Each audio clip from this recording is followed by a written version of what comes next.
I just bought this wrecked 2011 Hyundai Tucson from the auction, and it was quite a struggle getting this car out of the snow barricade from the previous night's blizzard.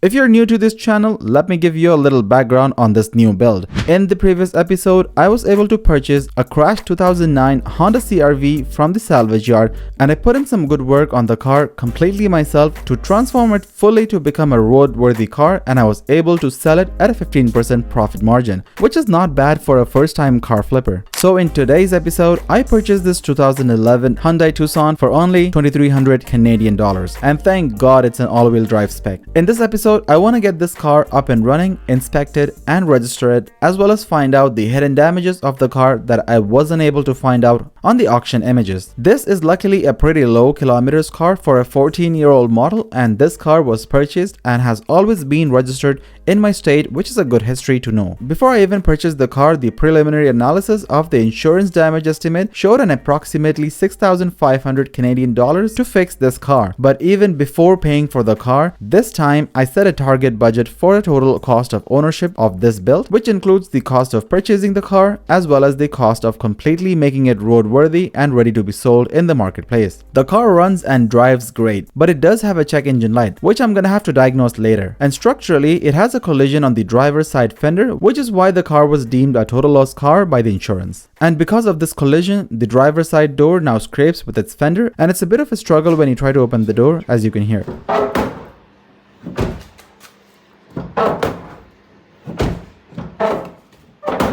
The collision also broke the mud flap on the driver's side, so I'm gonna have to replace this too. Other than that, the car was on its winter wheels and tires when the collision probably happened, and I'll be honest, the wheels looks very undesirable, so we're gonna have to do something about it too. The interior is a-okay and shouldn't be a big deal with some detailing. According to my provincial laws, I have to get this car inspected from a government authorized body shop as soon as I purchase it from the auction, and I'm technically not allowed to repair anything before I have an inspection report issued. So from this inspection, I found that the driver door master control switch does not work for the rear windows, and surprisingly this turned out to be a major defect, so I'm gonna have to replace this. I went ahead and ordered a replacement from Amazon, which was pretty affordable, and it's a direct drop-in replacement, so I should be easily able to retrofit the new master switch with the old one. After installing the new master switch, the car passed the inspection with flying colors, and the first thing I always like to do is to get an engine flush with full synthetic engine oil change, as well as top up any other fluid as recommended by the technician. Although I can do all of this myself at home, but because this is a salvage car and my intention is to rebuild this for a new happy owner, I like to get the engine servicing done professionally. The service history shows the previous owner had an oil change done just 1,000 kilometers ago, but I still always like to do my due diligence when it comes to maintenance. Alright, let's just take a moment to look at what the car looks like currently, and from just a bit of guesswork, I can presume that the previous owner was a mom who actually applied duct tape on the rear passenger doors, probably so that her kids don't play with the windows. And I'm guessing the rear windows did not lock either, because the master switch wasn't really working, which I had to replace already. And other than this, I also found a lot of chocolate wraps and children's coloring pencils. But deep down, I was only wishing to find some lost coins, just like the bunch of coins I found in my previous Honda CR-V rebuild. Looking under the hood, the car sounds pretty good mechanically. Obviously, it needs a wash, and the only other significant thing is that the engine cover is missing. Luckily, this car was also equipped with a block heater, which is essential for North American cars because of the winter. I also did have to get its battery changed to a 700cca, which is a higher cold cranking amperage, and it helps with the minus 40 degrees Celsius cold start without draining the battery dead overnight. Now it's time to get a long overdue car wash. And I'll be honest with you, every time I bought a car, the car wash is something I always look forward to eagerly. Look at how the car is currently filled with dirt with children's belongings, so let's get this cleaned up for a change.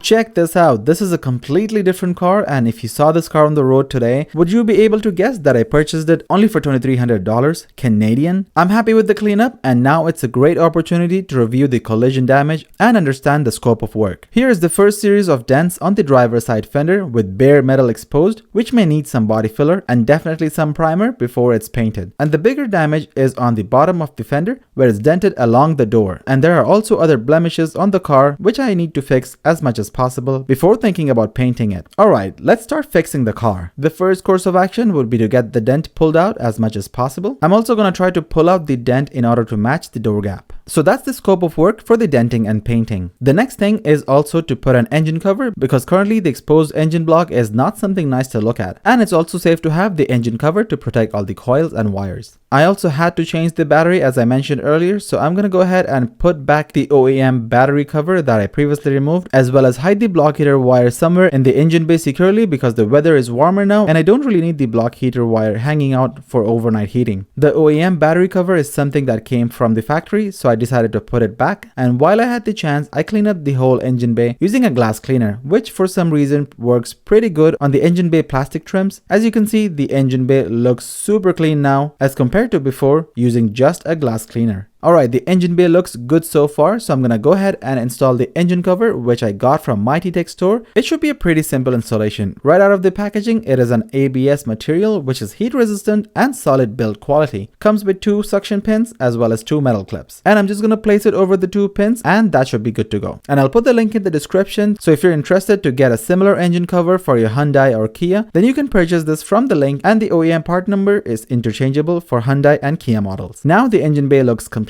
just as it came from the factory. A lot of the products you find online are PETG plastic, which are prone to warping and deformation, but this engine cover is made from ABS material, so I have absolutely nothing to worry about. Alright, I'm gonna go ahead and connect the battery back and see if there are any issues to diagnose. It seems like currently my RPM fluctuates unnaturally and it's idling rough, which is an indication that the throttle body should be cleaned, as there might be carbon deposit blocking the valve and the airflow. Cleaning your throttle body is also a good maintenance to do every time you buy a used car, so I'm going to remove the air intake housing and move it away from the throttle body, and you can already see a lot of carbon gunk that needs to be cleaned. But before that, make sure to unplug your negative terminal of the battery. I went ahead and also removed my positive terminal for something else, but if you just remove the negative terminal, it should be sufficient. This is the front side of the throttle body, which is very much clogged with carbon deposit. And now I'm going to go ahead and remove the 4 10mm bolts around the throttle body to get access to the back side of this valve. As expected, the throttle body is completely clogged with carbon gunk, which needs to be cleaned thoroughly in order for the valve to function properly. I'm going to use a CRC throttle body cleaner. It is supposed to be the best throttle body cleaner out there in the market, so let's find out the results. I'm going to start with the backside of the throttle body, and as soon as I spray the CRC throttle body cleaner, it takes away the carbon gunk very effectively. And I'm going to make sure to wipe it clean with the lint-free tack cloth and just clean it thoroughly as much as I can. I'm going to repeat the same process on the front end of the throttle body, and as expected, it cleans very effectively. Notice how I'm also pushing the valve open with my finger very gently so that I can clean the rim or the circumference area where the valve touches the rim and give it a nice cleanup. Alright, I'm done cleaning the throttle body, and I'm going to put it back the same way I took it apart and see if it has any effect on the initially fluctuating RPM. Alright, so throttle body cleanup is done, and I'm going to go ahead and do the relearn process. So put it in the ignition for 10 seconds. Don't turn on the car, to the battery mode only, and until all the lights show up. Just like that. Alright, so that's 10 seconds. I'm gonna just turn on the car now.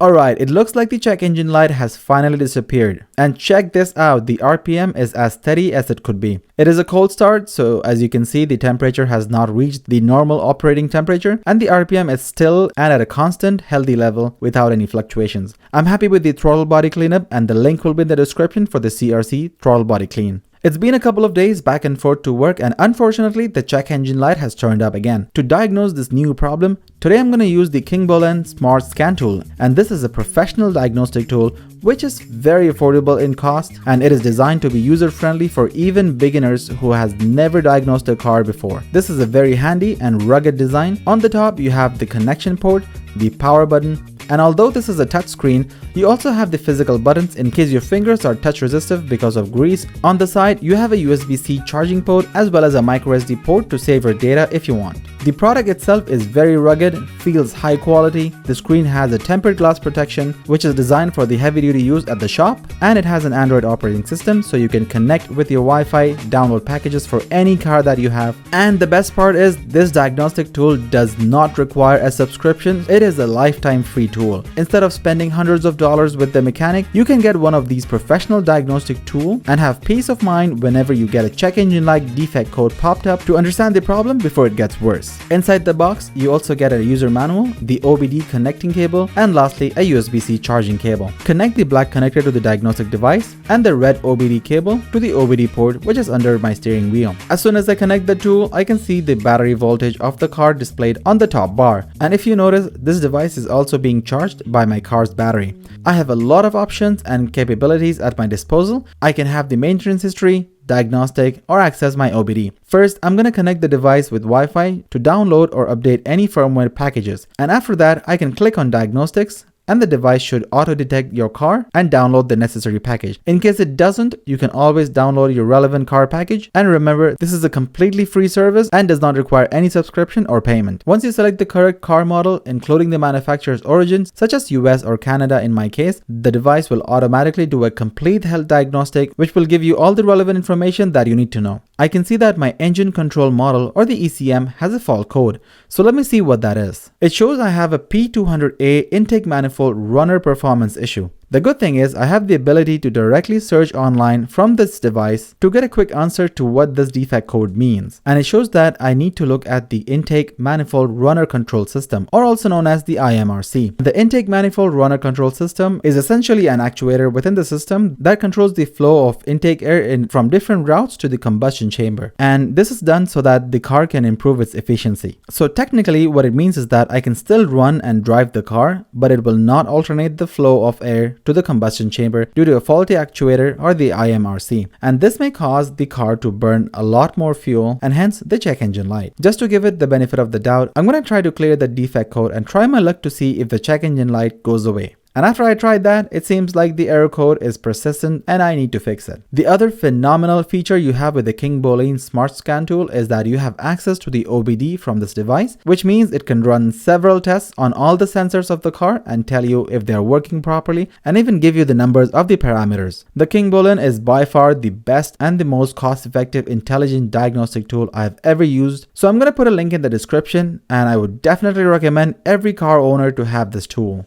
Alright, so the reason why the P200A code wouldn't go is because I have a motor control actuator here. It's called the intake manifold runner control motor and that is placed right here. I'm probably going to disconnect the negative side of my battery, take the air intake filter out of my way and get access to this right here. So if you can see, here's the plug. I'll just take off the plug. This black part right here is what I need to change. So I went ahead and ordered myself the part from Amazon. I got it for cheap. So the part number is 911-922. So here's the part and this is what it looks like from the inside and this is what it looks like from the outside.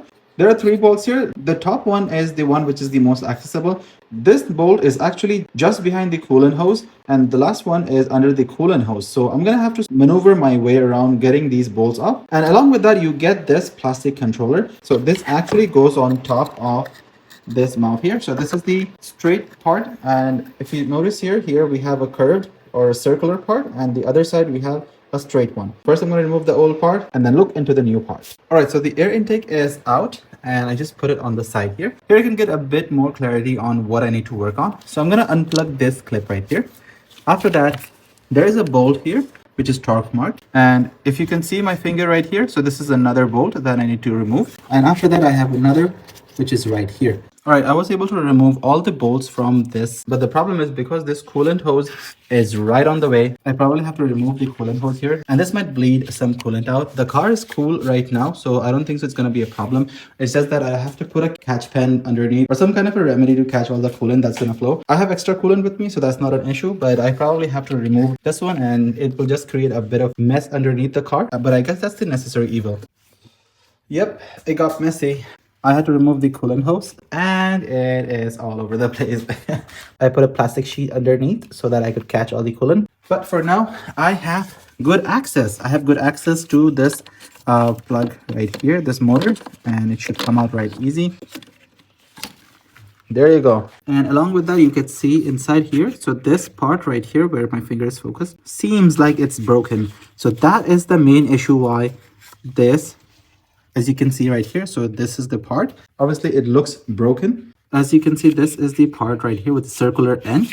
All right, so here's the part that I removed. So this is the original Hyundai Kia part number, and this was the coupler that came from it. As I showed you, it was broken. So this circular part was in towards the engine, and this part was broken. This is the part that is actually connected to the motor here, and which is supposed to rotate, but obviously because the other end is broken, it will not rotate. But the obvious difference is that this coupler is way longer than the originally removed part number here. So what I'm going to do is I'm going to go ahead and test fit this one inside and test fit this one too. The reason why there is a bit difference is because if you can see this part number, the original one, this is way longer in width, and because the width is actually more than this piece right here, so if you can see, the new part actually seems to be thinner than the older part, but everything else looks exactly the same, including all the spots for the bolts. What I'm going to do is I'm going to go ahead and test fit this new coupler here.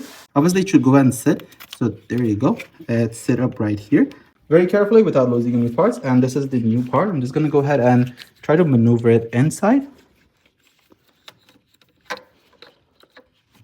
I'm going to go ahead and put some bolts so I can secure it. Thankfully, I was able to put all the bolts back, as you can see. So bolt number 1, bolt number 2, and bolt number 3 at the bottom. I'm almost done. I'm just going to go ahead and plug this in and put the hose back, put some coolant in, and I'll see if the check engine light goes away by itself or if I can clear the code. All right, so I went ahead and I put some coolant in here. I'm going to keep the cap off from the coolant reservoir because I know that there is some air that's inside the system. So when I turn on the car, I want the coolant to run through the system and the air should just bubble out from here. And when this reduces from here, I can just go up and top up. So I'm just going to go ahead and turn on the car and let's see if the check engine light still comes on. The check engine light is gone. Awesome. Look at that. So here's the brake button. I turned off the brake. I hope the check engine light doesn't show up again. All right, guys, it's been a week after I changed the intake manifold controller, but unfortunately the check engine light just showed up again. So I'm going to go ahead and diagnose this issue again just to make sure what actual problem this is. All right, I have my Kingbolen with me and let's see what the machine says. In the ECM, it says the P200A fault code. So I'm gonna have to do something else on this one. So previously what I did was I replaced the whole intake manifold runner control, and the actual problem was not the controller or the actuator itself. It was that small coupler. So what I did is I actually went ahead and got the coupler 3D printed with an ABS material, because ABS material is the best material that you can put around the engine bay area. And this is actually an inexpensive way of recreating the OEM couplers and other parts. So I'm going to actually go ahead and put back the OEM controller, and this should ideally go and fit. So this would ideally be the coupler that would actuate the intake manifold valves. This coupler right here is the one that's actually trying to turn the valves in the manifold. And as I suspect, it was the longer version, but it is not long enough. But it apparently is not reaching till the end. As you can see, there's an empty gap. That shouldn't be a gap. All right, so the new one is out, and here's the difference. So this is the new part, which has the longer coupler, but its actuator is actually thinner. And here is the old part with the new 3D printed coupler. So I'm gonna go ahead and install this one correctly. I actually did something. I broke this. So yeah, so this orientation was not sitting properly. So I thought maybe, hey, maybe the motor's orientation was wrong, because the valve was, you know, it goes ones and zeros, and there's no other way it wouldn't fit. So I don't know why this wasn't fitting, and I tried to use my plier, because I'm a genius. So I tried to kind of force the turn, and it forced the turn on me. So I guess this is garbage now, and what I need to do is I have to try to make do with this new valve. I know that the coupler's height is a bit short, so I might have to extend the length somehow. And the orientation is also a bit faulty. So I have to change the angle of the orientation from straight to a bit tilted rightwards. So I have to figure out how to do that. So I think I can do it with the 3D printed coupler that I just got. It is of no use right now. Because I broke the OEM manifold runner control, I might be able to melt the 3D printed part and custom fabricate the new coupler. All right, so remember this coupler here? So what I'm doing right now is I'm kind of retrofitting the 3D printed ABS material. So this is what the 3D material was. I'm trying to burn it down. I don't have a 3D printer. I wish I had a 3D printer. But what I'm doing is right now I'm trying to extend this by melting it. Currently this is the height, and I want the height to come approximately until the top of this spoon. This was the horizontal line.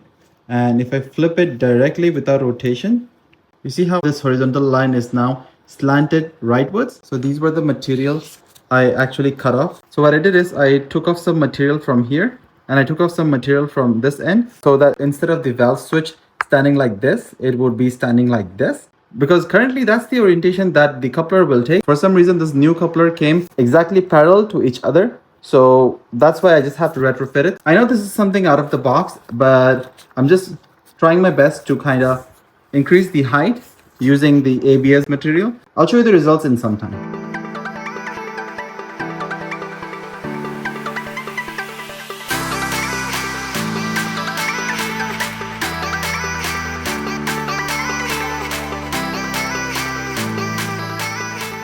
Alright, so after a couple of iterations, this is what I did. So as you can see, this sits right here, but the angle on the top is a bit tilted.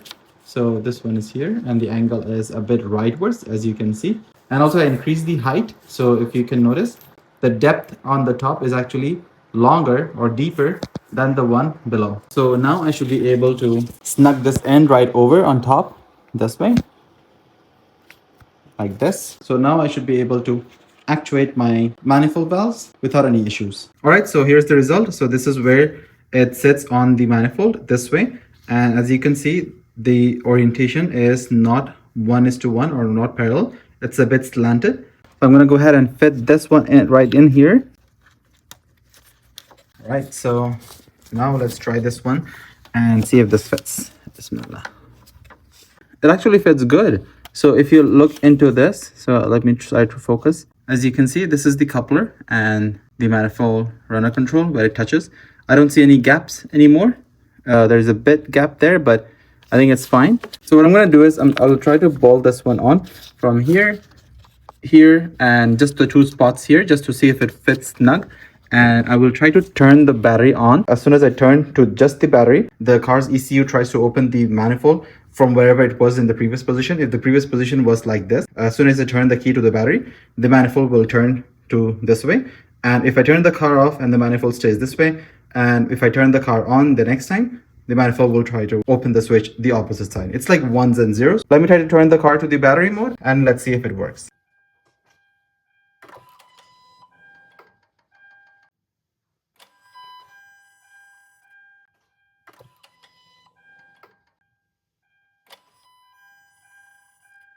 All right, I think that was a success. I don't think so it's gonna be a problem. For now, this works absolutely fine. I'm gonna go ahead and finally bolt all the 3 bolts in and put the coolant hose back in, put the air filter, and close the chapter. So I'm gonna try to turn on the car, and ideally, if the valve operates properly, the check engine light should disappear by default. Let's see, moment of truth.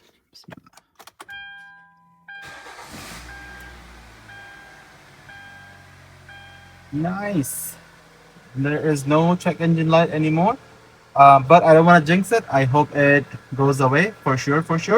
So I'm gonna run it for another couple of days, and that's when I can know if the actuator works completely fine. The next thing we're gonna do is upgrade the headlights, because I'm not a big fan of warm white halogen lights, and as you can see, this is the utmost power I get even in the darkest night. For this Tucson build, Bevinsee LEDs send out these high output LEDs, and as you've probably seen in the previous episode, I also use their LED for my Lexus 2IS fog light upgrades, and it looks absolutely phenomenal. So I'm really excited to see what is the difference gonna be between my OEM halogens versus the Bevinsee LEDs. And right off the box, you get the instruction manual as well as the high output LEDs.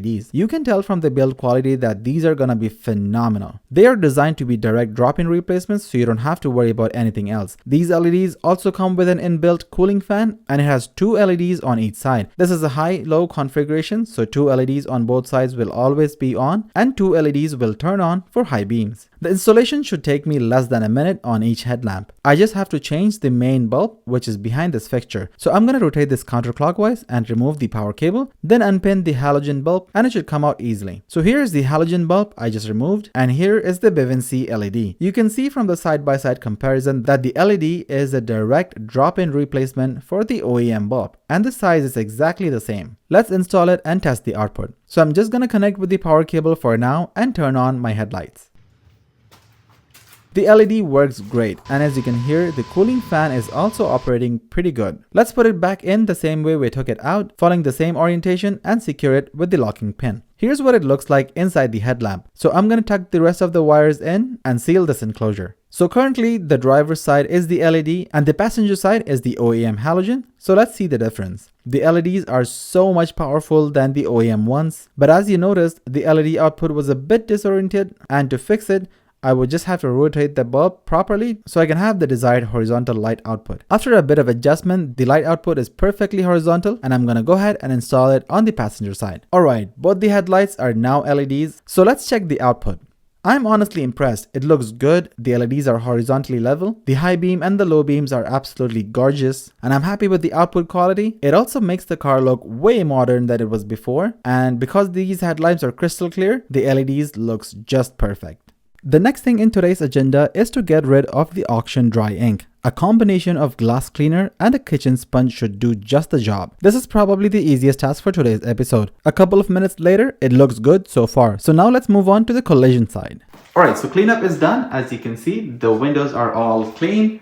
Looks fabulous. So as you can see, the clear coat is very much faded. Clear coat is so flaky and dried. As you can see, somebody repainted this part here. So end of the day, I do have to redo the clear coat on this trim. So probably I'll see where the flakiness stops. The main reason why this car ended up in an auction yard is because of the driver's side fender collision here. This is the main problem on this end, this whole part. It's not a big repair, but it's gonna be my first denting experience. So I'm actually curious myself to find out how I'm gonna repair this. So as you can see, it takes a hit here. So I have to kind of pull this out, and then this area here is also dented in, which I have to pull it out. So because the impact was this way, so what happened is the fender actually went this way. So nothing broke here. It's because it's metal, I just have to kind of pull it out this way on the left towards myself. And also the impact caused the door also to go this way. But because the door is hinged here and here, probably on the door hinges, it just took an impact on the bottom side, which kind of tilted the door counterclockwise.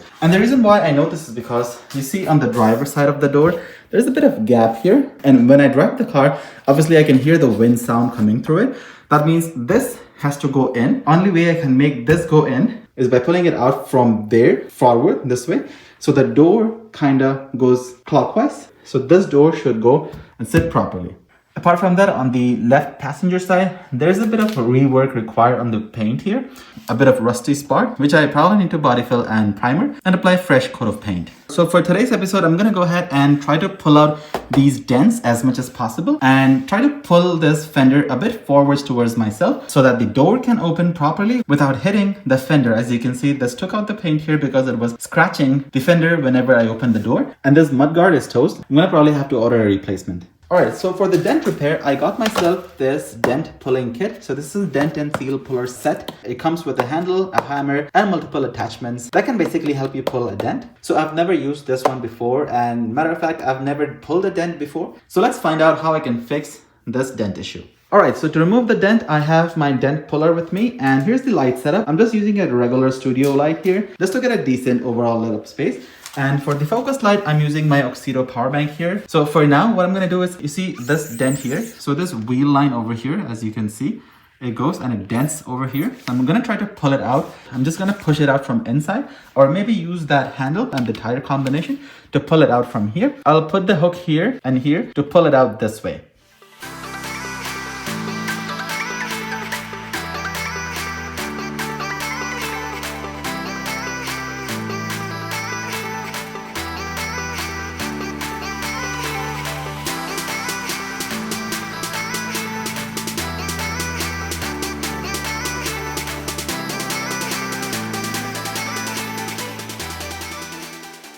Alright, so this dent puller is very good. I have tried my best to pull out these dents. So this dent here was inside, and as you can see, the door here is not even flush. So I pulled it out. Whatever you see here is all pulled out. You can see I can literally put my finger inside, and this is how much it was dented inside, and I had to pull it out. You see, now it is flush. It goes straight. So this side skirt is a plastic trim. Obviously, this will not be bent. So I use this as a reference as a straight line became a reference point for me to make sure that this fender is out as much as it is aligned with the line. It is completely flush and straight. So this is how much I have to pull it out, and the door is still intact. I haven't worked on the door yet. I just have to pull the door out to match this line. So if I open the door now, it doesn't touch. So that means the gap is good to go. I just have to maintain this gap here and make sure that this follows the line. I just have to pull it out.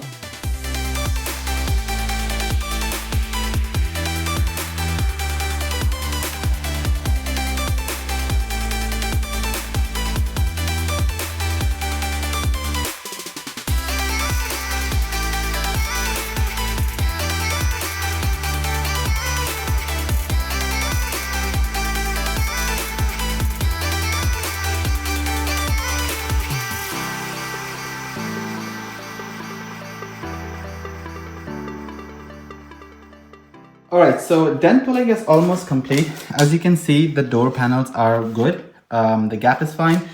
Door opens absolutely fine. No more sound. There's a bit of pulling required on this end. The primer painting and polishing is not for this episode. Probably it's on the next episode. So I'm going to keep the rest of the pulling for the next episode. This gap here is letting some air in the car. So what I'm going to do is I'm going to try to pull the door and adjust it a bit. So I'm gonna open the door and try to lift it from here a bit upwards. The gap here should fill a bit. Now this plastic trim here gives a really good reference of where it should be. I probably have to put the fender a bit behind towards myself to fill in this gap to be consistent with all the other gaps. Here we go.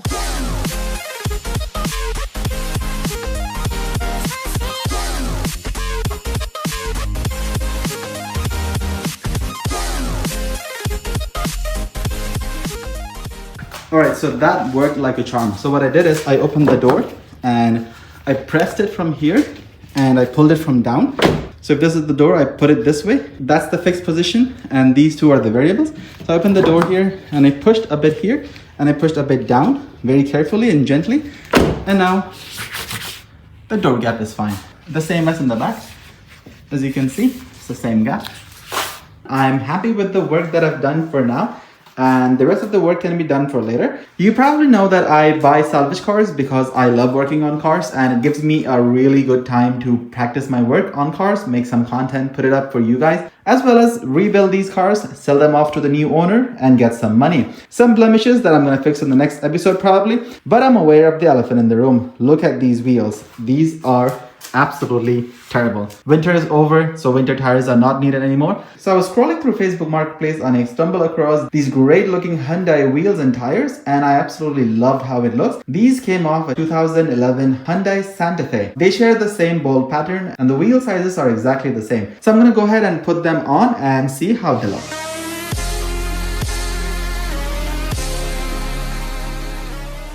I'm super happy with the results. Check this out. The rims came out so good. The wheels are amazing. And this is exactly how I bought it from the auction. This is what it looks like right now. Alright guys, that is a wrap for today's episode. A lot of work got done on this new salvage rebuild, and I'm looking forward to the next episode where I'm gonna fix all the blemishes and repaint the driver's side of the car. Let me know in the comments below what you guys think of the salvage rebuild, and was this a good purchase at 2300 Canadian dollar, which is approximately 1600 USD for a completely run and drive car.